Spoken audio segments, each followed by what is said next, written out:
प्राथमिकता में जो अपोजिशन के जितने विधायक हैं उनकी कोई भी डीपीआर जो है वो नाबार्ड से मंजूर नहीं हो रही है। इन सारी बातों को आज हमने प्लानिंग की मीटिंग में आज रखा है और जहां इन मुद्दों को रखा वहीं हमने अपने अपने विधानसभा क्षेत्र के भी मुद्दे उठाए हैं। बहुत से भवन जो पूर्व की भारतीय जनता पार्टी की सरकार के समय में जिनका निर्माण कार्य 80% पूरा हो गया है, वो निर्माण कार्य भी रुका पड़ा हुआ है और डिजास्टर में बहुत सी सड़कें बंद पड़ी हैं, वो सड़कें आज तक नहीं खोली गई। बहुत से विधायकों ने उनका भी जिक्र किया है, लेकिन सरकार की ओर से आश्वासन दिया गया है कि बहुत जल्दी जो है आपदा में जो सड़कें बंद पड़ी हैं उनको भी खोल दिया जाएगा।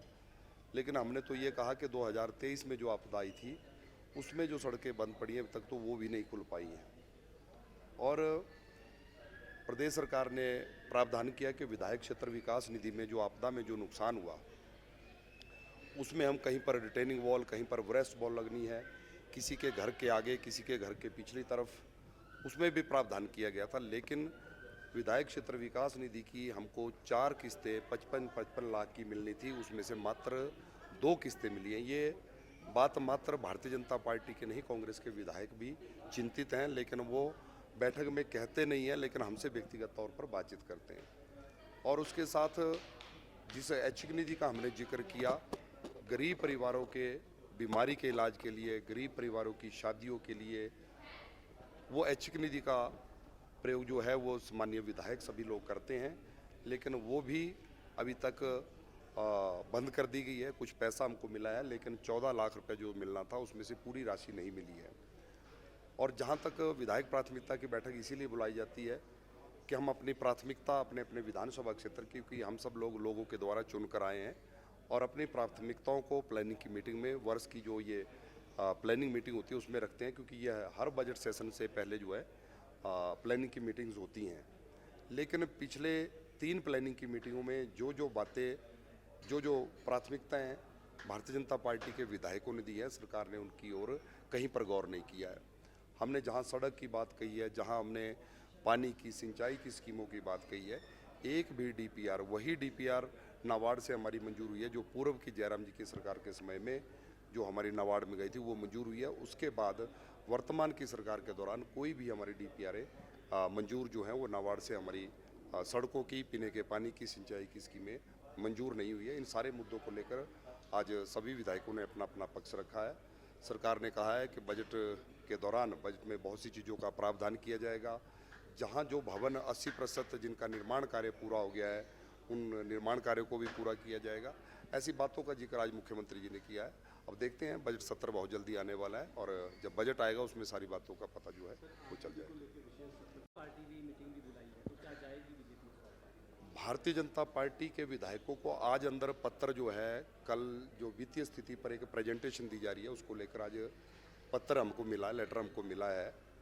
लेकिन विधायक हम सब लोग 3 दिनों से शिमला हैं और विधायकों ने अपने अपने कार्यक्रम जारी किए होते हैं।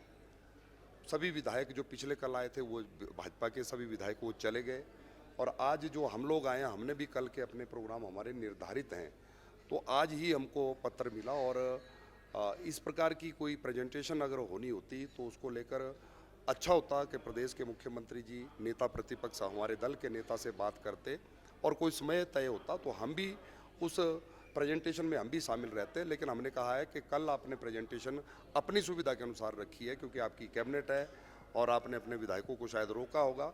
लेकिन हमने कहा है कि इस प्रेजेंटेशन को अलग से अपोजिशन के लिए, भारतीय जनता पार्टी के विधायकों के लिए आप आने वाले समय में तय कर सकते हैं। जो दिन तय करेंगे उस दिन हम भी उस प्रेजेंटेशन में रहें। प्रदेश की वित्तीय स्थिति को लेकर जो भी जानकारी वित्त विभाग के अधिकारी सरकार देना चाहेगी, हम उस जानकारी को निश्चित तौर पर सुनेंगे, समझेंगे और जिसमें जो भी कंट्रीब्यूट करने का होगा उसमें भारतीय जनता पार्टी कंट्रीब्यूट करेगी। कहीं पर भी हमने इस बैठक के बहिष्कार की कहीं बात नहीं कही है। लेकिन जैसा मैंने कहा कि पिछले कल जो विधायक आए थे वो चले गए और आज हम लोग भी जाने वाले हैं, क्योंकि हमने सबने अपने कार्यक्रम जो है, हमारे पूर्व निर्धारित कार्यक्रमों के चलते हमारे नेता प्रतिपक्ष के ऑलरेडी प्रोग्राम जो है उनके कांगड़ा के हैं, वो कांगड़ा प्रवास पे हैं। हमने अपने अपने विधानसभा क्षेत्रों में कार्यक्रम रखे हैं। तो मुझे लगता है कि इसको लेकर कहीं पर भी कोई हम बहिष्कार करेंगे ऐसा नहीं है, लेकिन व्यस्तताओं के कारण। लेकिन नेता प्रतिपक्ष जी ने सरकार से कहा है कि अलग से आप भारतीय जनता पार्टी के विधायकों के लिए प्रेजेंटेशन का समय देंगे तो हम निश्चित तौर पर उस प्रेजेंटेशन में रहेंगे। को लेकर बार बार भारतीय जनता पार्टी ने, हमारे नेताओं ने, हमने सब ने अपना मत स्पष्ट कर दिया है कि सरकार फाइनेंस कमीशन में अपना ठीक प्रकार से पक्ष नहीं रख पाई और उसी के कारण से ये सारी स्थिति आज बनी है। जिस दिन आरडीजी बंद हुई है उसके बाद 5 चेयरमैन हिमाचल की सरकार ने नॉमिनेट कर दिए। तो सरकार वित्त प्रबंधन को लेकर कितनी चिंतित है ये पूरा प्रदेश, पूरा देश देख रहा है। और आरडीजी को लेकर एक बात और हमने कही है कि आरडीजी मात्र हिमाचल प्रदेश के नहीं, पूरे देश के 17 राज्यों की बंद हुई है। और आज यहाँ पर कह रहे हैं कि दिल्ली में भारतीय जनता पार्टी की सरकार है। हमने कहा कि कर्नाटका में कांग्रेस पार्टी की सरकार है और उनको आरडीजी नहीं मिलती थी, लेकिन वो लोग विरोध करते थे कि ये 17 प्रदेशों को क्यों मिलती है, हमको नहीं मिलती, ये बंद होनी चाहिए।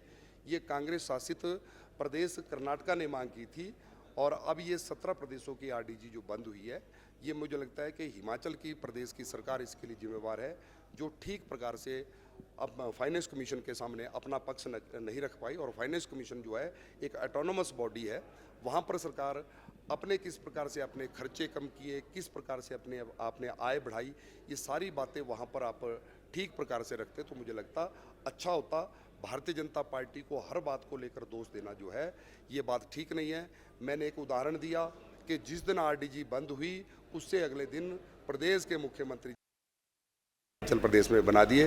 तो ये अपने आप में इस बात का प्रमाण है कि हिमाचल की सरकार कहीं पर भी बचत नहीं करना चाहती, कहीं पर भी अपने खर्चे कम नहीं करना चाहती है, मात्र अपने मित्रों की खुशी के लिए, अपने मित्रों की ऐश प्रस्ती के लिए सरकार जो है वो काम कर रही है।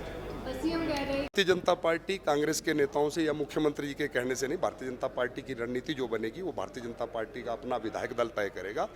भारतीय जनता पार्टी हिमाचल प्रदेश तय करेगी। जैसा हमने कहा कि हिमाचल प्रदेश की वित्तीय स्थिति को लेकर जो प्रेजेंटेशन है उसको लेकर अच्छा होता कि वो प्रेजेंटेशन की डेट तय करने से पहले भाजपा विधायक दल के नेता से बात कर लेते, हम सब लोग भी उसमें शामिल रहते। लेकिन फिर भी हमने कहा है कि कल तो संभव नहीं है, लेकिन उसके बाद जब भी आप बात करेंगे, भाजपा विधायक दल उस वित्तीय स्थिति को जो आप स्पष्ट करना चाहते हैं, जो बातें बताना चाहते हैं, भाजपा विधायक दल जो है उसके लिए समय देगा और निश्चित तौर पर आपके अधिकारी, सरकार जो भी अपना पक्ष रखना चाहेगी उस पक्ष को हम सुनेंगे। की बात हो रही थी, लेकिन राज्यपाल ने कहीं ना कहीं उसकी मंजूरी नहीं दी है, तो क्या देखिए, अब शायद सरकार ने ऐसा निर्णय लिया है कि एक जो हमारा आम बजट है, क्योंकि इसमें एक टेक्निकल चीज़ भी है, क्योंकि जो भी पहला बजट होगा, पहला सेशन होता है हर साल का, उसको राज्यपाल जी को उसको उसमें एड्रेस करना पड़ता है। और क्योंकि ये विशेष सत्र था केवल आरडीजी के लिए, तो उसमें राज्यपाल जी का जो अभिभाषण है वो उसमें ठीक नहीं लगना था, क्योंकि वो तो बजट सेशन में ही होता है। तो मुझे लगता है एक टेक्निकल कॉज की वजह से भी इसको किया गया है, मगर इसमें हमारा स्पष्ट बिल्कुल मत साफ है। इसमें कोई भी राजनीति की बात नहीं है, इसमें कोई भाजपा नहीं है, कोई इसमें कांग्रेस नहीं है। ये हिमाचल के लोगों की बात है, हिमाचल के 75 लाख लोगों की बात है। और ये इतिहास गवाह है कि जब से हिमाचल बना तब से आरडीजी हिमाचल को लगातार मिलती आई है। अलग अलग जितने भी फाइनेंस कमीशन आए उन्होंने हमेशा हिमाचल को योगदान दिया, समर्थन दिया। इसलिए दिया क्योंकि हम एक पहाड़ी राज्य थे, छोटे राज्य थे, और अपने पाँव पे खड़ा करना का प्रयास किया। मैं तो उस दौर को भी याद कर रहा हूँ जब वाजपेयी जब मुख्यमंत्री थे एनडीए के और वीरभद्र सिंह जी मुख्यमंत्री थे, उस समय वाजपेयी साहब ने एक स्पेशल पैकेज हिमाचल प्रदेश को दिया था। डॉक्टर मनमोहन सिंह जब मुख्य प्रधानमंत्री थे और उस समय धूमल साहब हिमाचल के मुख्यमंत्री थे, उस समय भी एक स्पेशल पैकेज हिमाचल को दिया गया। तो इसमें आप देखेंगे अलग अलग सरकारें अलग अलग जगह रही, कभी भाजपा की सरकारें दिल्ली में थी और हिमाचल में कांग्रेस की थी, और कांग्रेस की हिमाचल में थी, दिल्ली में भाजपा की थी, मगर फिर भी ये चीज़ें रखी गई है। तो ये मैं बात इसलिए ये कह रहा हूँ क्योंकि ये दुर्भाग्यपूर्ण है कि इसको राजनीतिक चश्मों से देखा जा रहा है।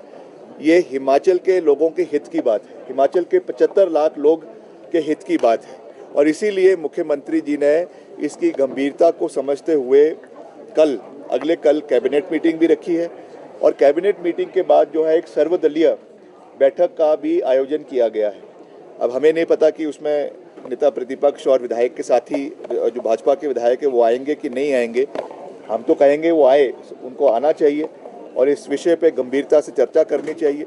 हमने कल देखा कि जो माननीय सांसद है हमीरपुर के, उन्होंने भी ये पहल ली है, उनको भी इसमें आना चाहिए और एक बैठक होनी चाहिए जहाँ पे सभी सांसद बैठकर, सारे विधायक बैठ के मुख्यमंत्री जी के साथ बैठकर हम चर्चा करें कि कैसे हमने हिमाचल की इस लड़ाई को केंद्र के साथ लड़ना है। और केवल लड़ना ही नहीं है, हिमाचल के हकों को हमने वापस पैदा करना है, शुरुआत करनी है, तो उस पर एक पॉजिटिव चर्चा होनी चाहिए। मैं फिर से ये निवेदन सभी विपक्ष के साथियों से भी करना चाहता हूं कि कृपया करके इसको राजनीतिक चश्मे से ना देखें।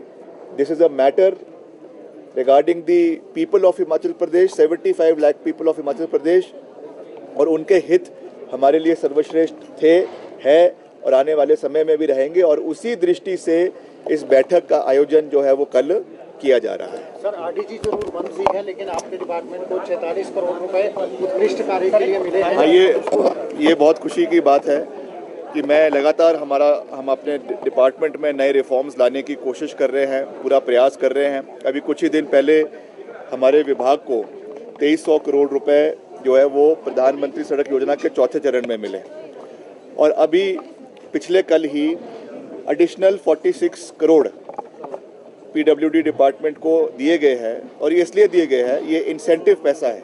ये तब दिया जाता है जब हमारे सारी जो हमारे मापदंड है उस पर जब कार्य होता है, वो कार्य जब पूरे हो रहे हैं, चाहे वो क्वालिटी है, चाहे वो समय पे मेटलिंग टायरिंग का कार्य है, चाहे वो गुणवत्ता की बात है, हर चीज़ को ध्यान में रखते हुए फिर ये पैसा दिया जाता है। तो ये इस बात को दर्शाता है कि हिमाचल को जितना भी पैसा हम केंद्र से लाते हैं उसका सदुपयोग हो रहा है, धरातल पे हो रहा है, और उसको मद्देनज़र रखते हुए ये एडिशनल 46 करोड़ रुपए पीडब्ल्यूडी डिपार्टमेंट को एज इंसेंटिव जो है वो केंद्र सरकार से मिले हैं। तो ये हिमाचल प्रदेश के लोगों की जीत है, हिमाचल प्रदेश के विभाग की जीत है, और इसका श्रेय मैं हिमाचल प्रदेश के 75 लाख लोगों को देता हूँ।